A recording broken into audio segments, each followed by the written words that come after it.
السلام علیکم ناظرین، میں ہوں کیس علی میر اور آپ دیکھ رہے ہیں اللہ ٹی وی۔ کم سنی کی شادی کا جو قانون ہے وہ 100 سال پرانا ہونے والا ہے۔ 1929 سے جو یہ قانون ہے وہ نافذ ہے سوائے سندھ کے۔ آپ سے رپورٹ شیئر کر رہا ہوں، ذرا آپ یہ رپورٹ سنیں۔ سندھ کے علاوہ پاکستان کے باقی صوبوں میں کم سنی کی شادی کے بارے میں 1929 میں جاری کیا گیا قانون نافذ ہے، جس کو 100 سال ہونے والے ہیں۔ ٹھیک ہے، یہ آپ نے ذہن میں رکھنا ہے، 100 سال ہو گئے ہیں۔ لڑکے اور لڑکی کی کم از کم عمر نکاح کے وقت کتنی ہونی چاہیے اور اس سلسلے میں قانون کیا کہتا ہے؟ آئین میں 18ویں ترمیم کے بعد سے نکاح اور طلاق پر قانون سازی کرنے کا اختیار صوبوں کے پاس ہے۔ البتہ سندھ کے سوا باقی تمام صوبوں میں اب تک نئی قانون سازی نہیں کی گئی۔ 100 سال ہونے والے ہیں۔ سندھ میں 2013 سے نافذ قانون کے مطابق شادی کے لیے لڑکے اور لڑکی کی عمر کم از کم 18 برس ہونا ضروری ہے، اور اس سے کم عمر کی شادی کو قانون نہ صرف یہ کہ تسلیم نہیں کرتا بلکہ یہ ایک جرم ہے۔ پنجاب سمیت پاکستان کے باقی 3 صوبوں اور وفاقی دارالحکومت میں ابھی تک برطانوی نو آبادیاتی دور میں نافذ کیا گیا قانون ازواج طفلہ نافذ ہے، جس کے مطابق شادی کے وقت لڑکی کی کم از کم عمر 16 برس ہونی چاہیے۔ بصورت دیگر یہ ایک جرم ہے۔ قانون میں عمر کا تعین پیدائش کے سرٹیفکیٹ یعنی بے فارم یا پھر تعلیمی ریکارڈ سے ہوتا ہے، جبکہ قانون میں بظاہر شادی کی اہلیت کا تعلق عمر سے رکھا گیا ہے، نہ کہ بلوغت سے۔ صرف ایسی صورت میں کہ جہاں عمر کا تعین کرنے کے لیے کاغذات موجود نہ ہوں یا پھر ریکارڈ میں 2 ایسی تواریخ پیدائش کا اندراج ہو جن میں واضح فرق بھی ہو، تو عدالت طبی معائنے کا حکم بھی دے سکتی ہے، ورنہ قابل اعتماد سرکاری کاغذات عمر اور شادی کے حوالے سے کم سنی کے تعین کرنے کے لیے کافی ہیں۔ یہ آپ کو لا سنا رہا ہوں، میں یہ قانون سنا رہا ہوں کہ اگر آپ کی برتھ سرٹیفکیٹ آپ کو لگتا ہے وہ جعلی ہے، اگر آپ کو لگتا ہے کہ جناب اور آپ کا کوئی مطلب جس طرح شادی والدین کی شادی کا کوئی نکاح نامہ وہ جعلی ہے، کوئی اس کے اندر اگر شک و شبہات موجود ہیں تو عدالت جو ہے وہ طبی معائنے کا حکم دیتی ہے۔ اب یہاں پہ آپ سب لوگ دیکھ رہے ہیں کہ نادرا سے پہلے اگر یہ ہوتا دعا زارا کا مسئلہ تو چلیں اس کے اندر شک و شبہات پیدا ہوتے۔ نادرا جیسا ادارہ ہے اس کے بعد بھی کوئی شک اس میں پیدا ہو سکتا ہے کہ بچی کی عمر اتنی نہیں ہے۔ خیر، یہ بھی عدالت میں نہیں مانا گیا اور اس کو طبی معائنے کے لیے اس کو بھیج دیا ہے بچی کو۔ آپ کو یہ بھی بتانا چلوں کہ اسلام آباد ہائی کورٹ کی طرف سے چند ہفتے قبل جسٹس عامر فاروق کی طرف سے ایک اہم فیصلہ سامنے آیا تھا۔ فیصلے میں حکومت کو شادی کی کم سے کم عمر کے حوالے سے قانون سازی کرنے کی جو ہدایت دی گئی تھی، ان میں فقہی مباحث کی روشنی میں شادی کی اہلیت بلوغت کے بجائے 18 برس سے کم عمر لڑکے یا لڑکی کی شادی کو غیر مؤثر قرار دیا گیا۔ یہ ایک ایسی بات ہے جو اس سے پہلے کبھی عدالتی فیصلوں میں کہیں پر بھی نہیں ملتی۔ کم سنی کی شادی کو عدالتوں کی طرف سے جرم کے طور پر تو تسلیم کیا گیا، مگر جرم ہونے کے باوجود شادی کے معاہدے کی قانونی حیثیت پر عدالتوں نے رائے زنی نہیں کی۔ اگرچہ 18ویں ترمیم کے بعد اس فیصلے کا اطلاق صرف اور صرف اسلام آباد کی حدود میں ہی ہوگا، مگر یہ امید کی جا رہی ہے کہ اس فیصلے سے مستقبل باقی صوبوں کی اعلیٰ عدالتوں کی طرف سے اس اہم نقطے پر مزید پیش رفت ہونے کی توقع ہے۔ قانون کے مطابق کم عمری کی شادی کی سزا کیا وہ بھی سن لیں۔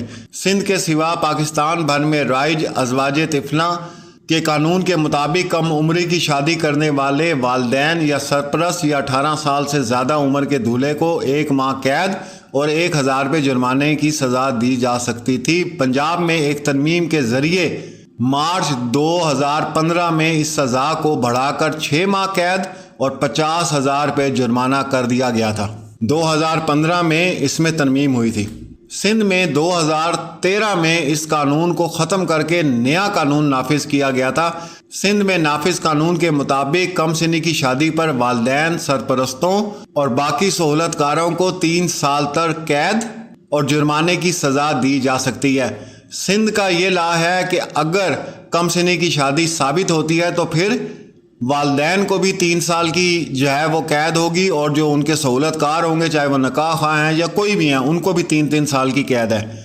اس کے ساتھ ساتھ پرانے قانون کے برعکس جہاں اس جرم کے خلاف صرف اور صرف متعلقہ یونین کونسل یا صوبائی حکومت کا مجاز افسر دائر کر سکتا ہے، جہاں اس جرم کے خلاف صرف اور صرف متعلقہ یونین کونسل یا صوبائی حکومت کا افسر دائر کر سکتا ہے۔ کم سنی کی شادی کو نہ صرف قابل دست اندازی پولیس جرم قرار دیا گیا ہے بلکہ یہ ناقابل ضمانت اور ناقابل راضی نامہ بھی ہے۔ پوری دنیا میں 18 سال سے کم عمر بچے بچیوں کے حوالے سے قوانین میں بہت زیادہ تبدیلی آئی ہے۔ 18 سال سے کم عمر شخص کے لیے قانون تمام اہم معاملات میں والدین کو رہنمائی اور فیصلہ سازی کا حق دیتا ہے، کیونکہ ایسا شخص قانوناً صاحب رائے تصور نہیں ہوتا۔ بدقسمتی ہمارے ہاں کم سن لڑکیوں کے والدین کی مرضی یا مشورے کے بغیر شادی کو اس زاویے سے نہیں دیکھا گیا، جس کی وجہ سے ابھی تک 100 سال پرانا قانون مذہبی حلقوں کی دباؤ کی وجہ سے قانون سازوں کی سیاسی منشا حاصل کرنے میں ناکام ہے۔ یہ فیکٹ اینڈ فگر ہیں جی آپ کے سامنے سارے، میں نے کم سنی کی جو شادی ہے وہ کھول کے رکھ دی ہیں اور یہ پورا لا آپ کو بتا دیا کہ ہمارا قانون کہتا کیا ہے۔ اس کے اندر اس کا بھی ذکر کر دیا ہے کہ لوگوں نے بچنے کے لیے کیا کیا۔ یہ کیس جو اس وقت آپ کے سامنے چل رہا ہے، ٹھیک ہے، سندھ سے بچی کو جو ہے وہ ورگلا کے لاہور بلا لو، وہاں کے لا کے مطابق کرنا ہے آپ نے، جو بھی کر لو، اس کے بعد آپ بیٹھ جاؤ، اس کے بعد آپ ایک کاغذ لے کے بیٹھ جاؤ نکاح نامے کا، اور اس کے بعد کو کر لو جو کر سکتے ہو۔ یہ آپ کے سامنے ہو رہا ہے نا، یہ پورا کیس یہی ہے نا، اور کیا ہے۔ حکومت پاکستان کو فوری طور پہ ان چیزوں کو دیکھنا چاہیے۔ سندھ نے تو چینج کیا، اس کو اچھا کیا، 18 سال سے کم عمر نہیں ہے، اور اس میں یہ بھی لکھا گیا ہے کہ 18 سال سے جو کم عمر ہے اس کی کسی بھی رائے کو تسلیم نہیں کیا جائے گا جب تک اس کے والدین جو ہیں مطلب وہ رائے نہیں دیتے ہیں، یہ بھی اس کے اندر شامل ہے۔ اب یہ پورا کیس آپ کے سامنے ہے، ٹھیک ہے جی۔ سب سے پہلے تو ہم آئی ڈی کارڈ کی بات کرتے ہیں۔ کیا نادرہ غلط بنا کے دیتا ہے شناختی کارڈ؟ پہلا سوال تو یہ اٹھتا ہے۔ اگر وہ غلط بنا کے نہیں دیتا اور نادرہ کے شناختی کارڈ کی تصدیق ہے پوری دنیا میں مانا جاتا ہے، تو پھر کس طرح اس کا طبی معائنہ کرنے کے لیے بھیج دیا گیا؟ اس میں تو کوئی شک و شبہات ہی نہیں تھے، یا تو 2 آئی ڈی کارڈ سامنے ہوتے، تو اس میں کوئی شک و شبہات نہیں تھے، پھر بھی اس کا طبی معائنہ کرنے بھیج دیا۔ چلیں کوئی بات نہیں، وہ بھی آپ نے کر دیا، کوئی مسئلہ نہیں، طبی معائنہ ہونا چاہیے۔ اور پھر ایک اور سوال ذہن میں اٹھتا ہے کہ اگر علیحدہ علیحدہ صوبوں کے علیحدہ قوانین ہوں گے تو یہ تو بہت ایزی ہے کہ بندہ ایک صوبے میں جرم کرے اور ادھر سے بھاگ کے دوسرے صوبے میں چلا جائے، اس کے بعد تیسرے میں نکل جائے، اس کے بعد چوتھے میں نکل جائے، تو وہ میرے خیال سے قانون سازی پھر ہوتی رہے گی اس کے اوپر، لازمی سی بات ہے۔ تو حکومت پاکستان سے میری گزارش ہے کہ مہربانی کر کے فوری طور پہ اس کے اوپر عمل کیا جائے۔ یہ بچیوں کی زندگیوں کا معاملہ ہے، لوگوں کی زندگیاں تباہ ہو گئیں، گھر تباہ ہو گئے۔ ماشاءاللہ جہاں پہ اتنا کام آپ لوگ کر رہے ہیں تھوڑا سا اس کے اوپر بھی توجہ دیں، یہ بہت ضروری ہے تاکہ زیادہ سے زیادہ جرائم کو جو ہے نا وہ روکا جا سکے۔ اس کا فائدہ کون اٹھا رہے ہیں؟ اس کا فائدہ 2 نمبر لوگ اٹھا رہے ہیں جو سب قانون جانتے ہیں۔ وہ جانتے ہیں کہ سندھ سے بچی کیسے باہر نکالنی ہے اور اس کو پنجاب میں کیسے داخل کروانا ہے، اور پھر 1 دن میں کیسے نکاح کرنا ہے، اور اس کے بعد بیان دینا ہے، اور اس کے بعد ہراساں کرنے کا والدین کو بھی بیان دینا ہے۔ آپ بے شک نمرہ اور دعا زارہ کا کیس علیحدہ ہے، لیکن آپ دیکھیں ایک ایک چیز ویسے ہی ہوئی ہے۔ اس نے بھی وہی بیان دیا ہے، میں اپنی جو ہے گھر سے آئی ہوں، کچھ لے کر نہیں آئی، میرے والدین مجھے ہراساں کرتے تھے، اوکے جی ڈن ہو گیا۔ اس کے بعد جی اس نے پرچہ بھی کٹوا دیا جی مجھے یہ ہراساں کرتے ہیں۔ مطلب یہ گیم تیار پڑی ہوئی ہے۔ 2 دن کی میں نے پہلے ایک ویڈیو میں کہا تھا within 24 آورس یا 48 آورس آپ سب کچھ کھو سکتے ہیں، اور آپ کچھ نہیں کر سکتے، کچھ نہیں کر سکتے آپ سر جی ٹھیک ہے، کچھ نہیں کر سکتے۔ تو اللہ سب کی بچیوں کو اپنے حفظ و ایمان میں رکھے، اور اپنے محافظ آپ لوگ خود بنیں برائے مہربانی۔ یہ سارا کچھ آپ کے سامنے ہو رہا ہے، جو کچھ بھی ہو رہا ہے۔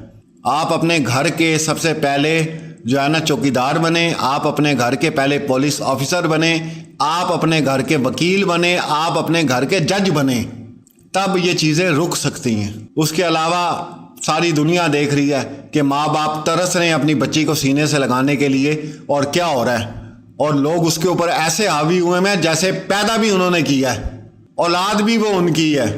میں نے ایک ویڈیو نہیں 1000 ویڈیو میں کہا تھا کہ پاکستان واحد ایسا ملک ہے کہ جہاں پہ نکاح نامے کو بدماشی کا لسن سمجھا جاتا ہے کہ اب ہمارا ہو گیا نکاح، ایسی کی تیسی تمہاری، تم کر کے دکھاؤ تم نے کیا کرنا ہے، اور یہ صرف پاکستان میں ہے۔